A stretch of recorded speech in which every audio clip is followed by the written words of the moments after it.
Here's something nobody told you. You and I could live in the same city, work the same job, face the same problems, and we'd be living in completely different realities. Not metaphorically, actually. There's an invisible architecture dividing humanity into categories that psychologists rarely talk about, philosophers hint at, and most people never realize they're inside of. And here's the strange part. Once you see this map, you can't unsee it. You'll start recognizing these patterns everywhere, in your family, your co-workers, maybe even in the mirror. But there's one question that matters more than all the others, and I'll tell you what it is at the end. Because first, you need to see where you are. Let's go inside.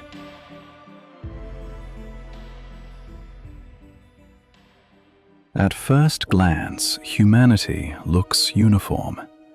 We wake to the same sunlight. We scroll the same feeds.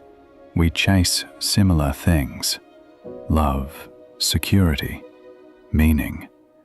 From a distance, we're all just moving through the same choreography.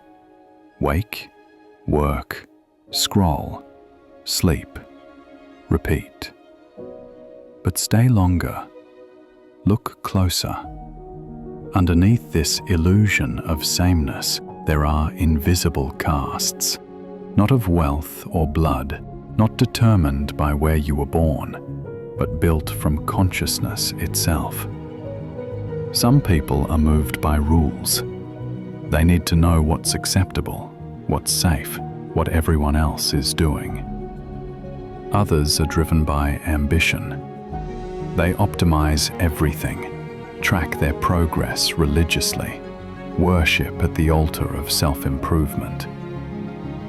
Then there are those moved by questions, relentless, uncomfortable questions that keep them awake at 3 a.m., questioning everything they were taught. And a rare few, they're moved by visions that don't exist yet, realities they have to build from scratch. Psychology calls this developmental orientation. Philosophy calls it stages of awareness. Spiritual traditions call it the evolution of being.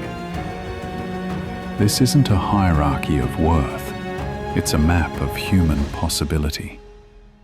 Each type sustains the others. Each carries a unique gift, and each pays a very specific price. And here's what makes this dangerous. Most people never evolve past the stage they're born into. But before we talk about moving between stages and whether that's even possible, you need to see the full map. Starting with where half of humanity lives.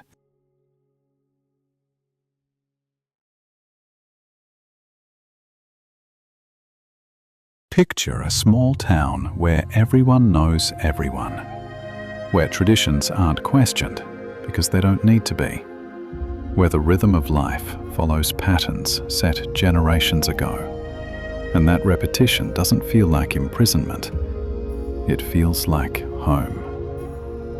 Roughly half of humanity lives here, not geographically, psychologically. These are the Conformists, the builders of normality, the keepers of civilization's infrastructure. They wake up knowing exactly what's expected. They follow rules not out of fear, but because rules create the stability their nervous systems crave. They seek belonging the way a plant seeks sunlight, instinctively, necessarily. Neuroscience calls this limbic resonance, a deep attunement to social reward and threat. When they fit in, dopamine flows. When they stand out, cortisol spikes. It's not weakness, it's architecture. They live by external compasses. What's acceptable? What's expected? What do good people do? And here's what the modern world completely misses. That's sacred work. Someone has to maintain the systems we all depend on. Someone has to show up consistently, care about doing things correctly, keep civilization from collapsing into chaos. The conformist doesn't innovate. They preserve. And without them, we'd be lost. But 25 centuries ago, Lao Tzu saw the shadow lurking here. He warned about the thick fog of habit. He wrote, "When the multitude delights in things, the sage keeps his distance, not out of superiority, but because comfort, when left unexamined, becomes hypnosis." The conformist's world is predictable, which feels safe. But predictability, extended too long, becomes numbness. They might work the same job for 30 years, not because they love it, but because it's stable. They hold the same opinions as their parents, not because they've examined them, but because questioning feels dangerous. They live safely. They live correctly. But here's their tragedy. They rarely feel truly alive. And that brings us to the question burning in some of you right now. So how do I escape this? How do I evolve? Hold that thought. Because evolution has a trap that most people fall into. And it's hidden inside the next stage. Imagine someone else. Same world, different operating system. They wake at 5 a.m., not because they have to, but because they've read that successful people do. They track habits in apps with names like Streaks and Momentum. They optimize their diet, sleep, productivity. They set goals, quarterly, annual, 5-year plans. Welcome to the aspirational. Roughly a third of adults. These are the optimizers, the self-improvers, the people who believe life is a game you can win if you just learn the right strategies. And modern culture? Modern culture worships them. Entrepreneurs, biohackers, thought leaders, the person with the morning routine, the side hustle, the personal brand. They've broken free from blind conformity. They're choosing their path, designing their life. This looks like freedom. But here's where it gets twisted. The Buddha, sitting under the Bodhi tree 2,500 years ago, warned against exactly this. He called it tanha, craving for the coming, the addiction to the next version of yourself. The aspirational don't chase money or pleasure anymore. They've evolved past that. Now, they chase growth itself. And growth, when it becomes compulsive, is just another cage with better interior design. Marcus Aurelius saw this trap too. He wrote, "He who pursues fame after death forgets that those who remember him will soon die too." The same principle applies to achievement. You reach one summit, feel that dopamine rush, then immediately spot the next mountain. The horizon keeps moving. The finish line is a mirage. They're always becoming, never being. Always optimizing, never arriving. And the cruel irony? Many spend decades in this race, only to discover in their 50s that what they really wanted wasn't to become someone else. It was permission to stop running. But there's a third group watching all this. The aspirational's ambition, the conformists' comfort. And they can't look away from a question burning in their minds. But what if it's all bullshit? That question changes everything. And once you ask it, really ask it, you can't go back.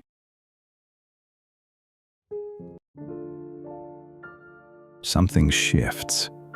Maybe 10, maybe 12% of people wake up here. Often suddenly, often painfully. These are the explorers, the lucidly restless, the ones who can't look away from truth, no matter how inconvenient, how destabilizing, how lonely it makes them. They question everything: politics, religion, family scripts, cultural narratives. They question their own motives, their own biases, even their own questioning. Their minds are like mirrors, sharp, reflective, sometimes cruel in their clarity. They're the friend who can't just enjoy the movie, they have to analyze its ideology.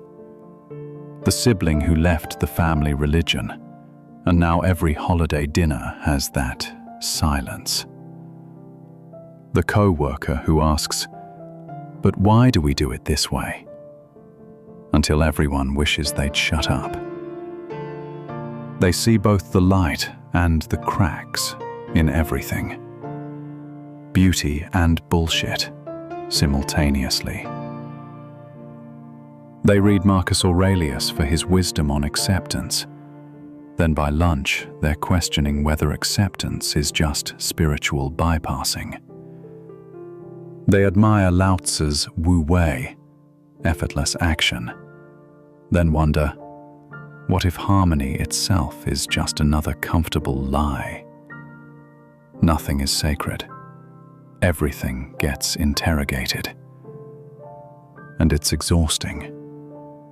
They feel too much, think too deeply, love too hard, care too intensely about things most people learned to ignore. The explorer oscillates between two poles, deep immersion and total retreat. They need solitude to survive. The world's noise becomes physically painful. But they also crave connection, because isolation without meaning is its own death. They're the ones who burn out young, wander far, or create art that leaves a scar. They're humanity's nervous system, sensitive, overstimulated, essential. The canaries in the coal mine, feeling the toxins before anyone else.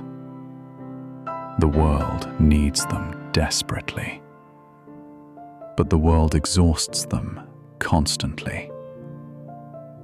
And here's their particular curse. They can see so many perspectives that choosing one feels like betraying truth. They understand the conformists' need for stability, the aspirationals' hunger for growth, but they can't fully inhabit any single position. They live in the space between certainties, rich with insight, desperately lonely. But some explorers don't stay here. A rare few take all that intensity, all that vision, and weaponize it. They don't just see what's wrong with the world. They rebuild it. And that's where things get dangerous.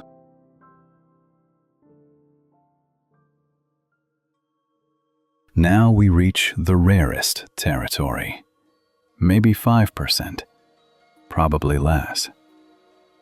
The visionaries. The reality hackers. The ones who don't just see the world, they re-architect it.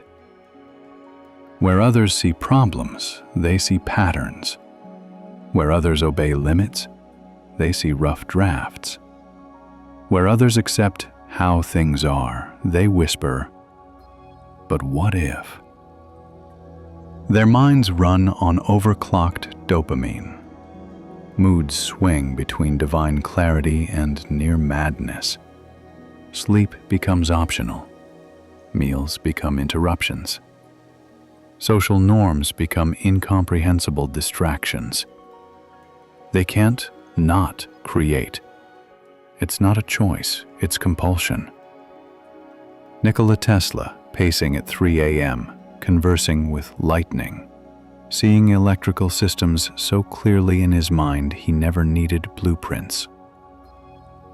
Siddhartha Gautama, sitting under a tree for 49 days until the universe blinked and he became the Buddha, not through learning, but through unlearning everything. Steve Jobs, rearranging civilization through design, obsessing over details no one else could perceive, making technology feel like poetry. These aren't just successful people. They're not just talented. They're operating from a fundamentally different relationship with reality. The visionary doesn't ask, "How do I succeed in this world?"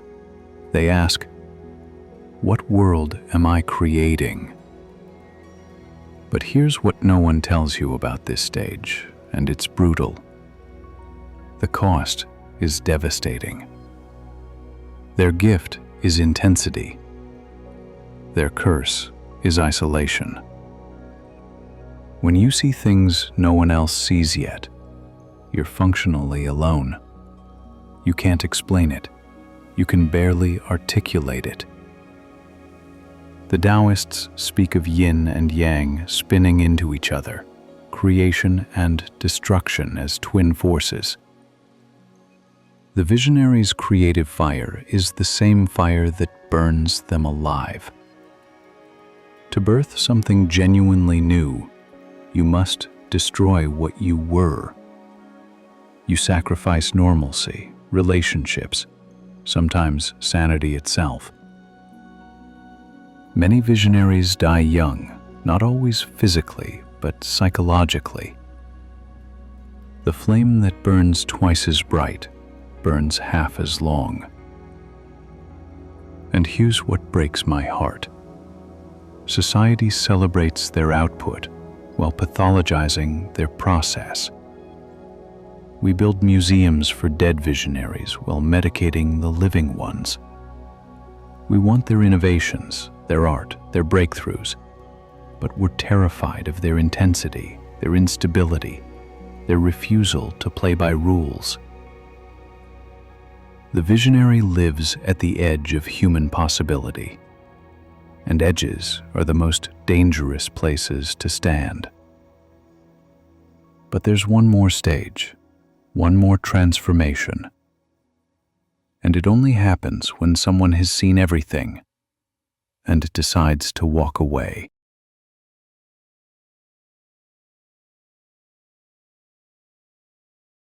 There are those who step away entirely, not down, not back, but aside. The disillusioned. The ones who've looked behind every curtain, tasted every ambition, and decided with clarity, not despair, to simply stop playing. They remind you of Dzogchen masters in Tibet, teachers of the great perfection. The understanding that there's nothing to seek because everything already is. No goals to chase, no self to improve, no meaning to construct, Just this. Just now. Just breath. They live simply, speak simply, eat simply. Their presence has a quality of complete restfulness that's almost unnerving in its depth. They've dropped out of the race, not to lose, but because they've seen through the game entirely. The rules were made up. The prizes were illusory. The competition was against ourselves. And once you really see that, you can't unsee it. They don't chase. They don't fight. They don't even want anymore in the way most people understand wanting. They found what Buddhists call equanimity. Peace that doesn't depend on circumstances. But there's a shadow even here. The world desperately needs their wisdom, their perspective, their embodied understanding that peace isn't found in achievement, but in acceptance. Yet, they vanish. Mountains, monasteries, minimalist apartments. They opt out. Presence dissolves into absence. They teach serenity by example, but at the cost of participation. In a world falling apart, can we afford for our wisest to simply leave? Maybe their withdrawal is the teaching. Maybe showing another way exists is participation enough. Or maybe even the sage has one more evolution. To return. To engage without attachment. To act without agenda. But that's rare. So rare it barely has a name. And speaking of shadows, there's one more category we haven't discussed. The darkest one. The one that's growing in modern society. And if you recognize yourself here, I need you to keep listening.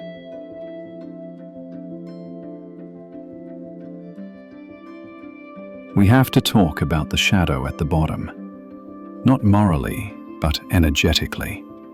The chronically apathetic, the collapsed, the ones whose fire has simply gone out. Dopamine system burned to ash, pleasure gone, meaning gone. Even the capacity to care that those things are gone. Gone. They scroll, they consume, they repeat. Not in rebellion, not in protest, just in resignation, in numbness. They wake up and feel nothing, go to bed and feel nothing. Days blur into months, into years, and it all just continues. In Buddhism, this is avidya, ignorance. Not as stupidity, but as the flame of attention flickering out. The light of consciousness dimmed to almost nothing. And here's what's terrifying. This group is growing. In a society of overstimulation, paradoxically, more people are becoming unstimulatable. Too much noise creates deafness. Too much light creates blindness. Too many choices create paralysis. The apathetic aren't lazy. They're traumatized. They're not choosing disengagement. Their systems shut down as protection. They're a symptom, a warning sign, a collective cry for help that sounds like silence. They deserve our compassion, not judgment. Because any of us, given the wrong circumstances, wrong brain chemistry, wrong series of events, any of us could end up here. They show us what happens when spirit collapses, when consciousness doesn't just stagnate, it crumbles. But here's what I need you to understand, and this is crucial. These aren't prisons. They're stages. And that brings us back to the question I promised at the beginning.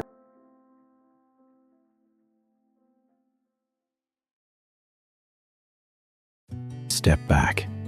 Look at the whole map. Conformists holding structure, providing stability. Aspirational, pushing evolution, refusing good enough.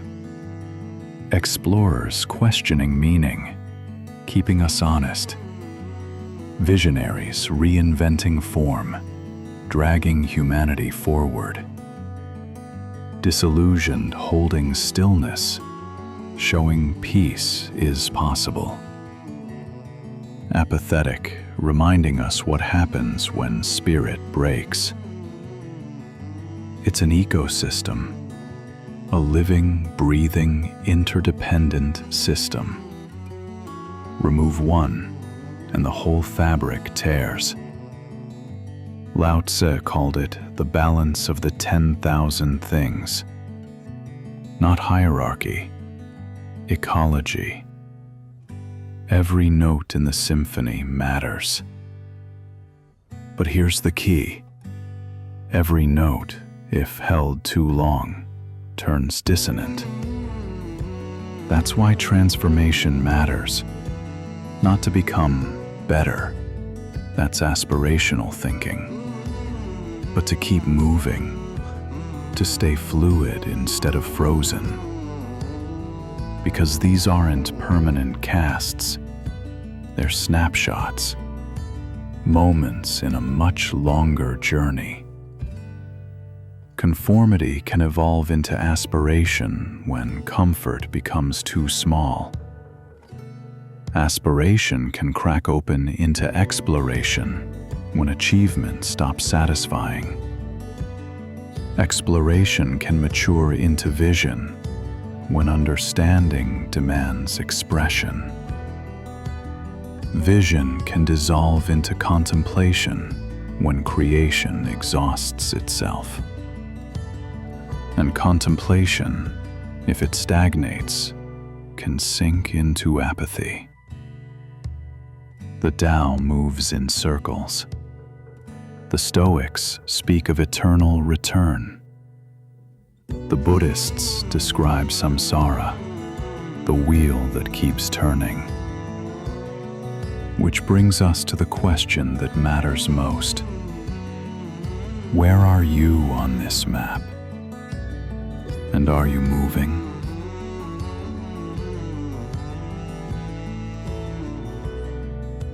Not where you wish you were, not where you think you should be. Where are you actually standing right now? Because here's your challenge, not from me, but from life itself. Identify where you are, not as an identity, but as a snapshot of this moment. Then ask, what does evolution look like from here? For the conformist, question one rule you've never questioned. For the aspirational, pause and ask why you're chasing what you're chasing. For the explorer, choose one truth to commit to, even temporarily. For the visionary, remember your body still needs food and sleep. For the disillusioned, find one small way to re-engage without losing peace. For the apathetic, if you're there, if you're listening, take one breath with intention. One moment where you choose to notice you're alive. Take one step, not a leap, not a revolution, one mindful, deliberate step toward your next horizon. Because the goal isn't reaching the top of some imaginary hierarchy. The goal is staying awake wherever you are. The goal is to keep moving, even if slowly. The goal is remembering that consciousness itself is the gift, and these architectures are just shapes it takes. You're not trapped in your current stage.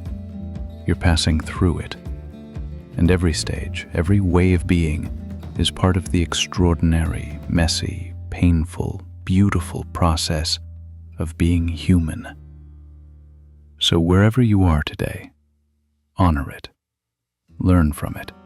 And when you're ready, when the time is right, let it go. Because there's always another horizon, and you were built for the journey.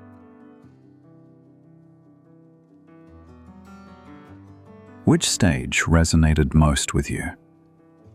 Drop it in the comments. I read every single one. Subscribe if you want more explorations of consciousness, philosophy, and what it means to be awake in a sleeping world. Remember, the architecture of humanity isn't a prison. It's possibility. Let's build a world of deeper minds, one moment at a time.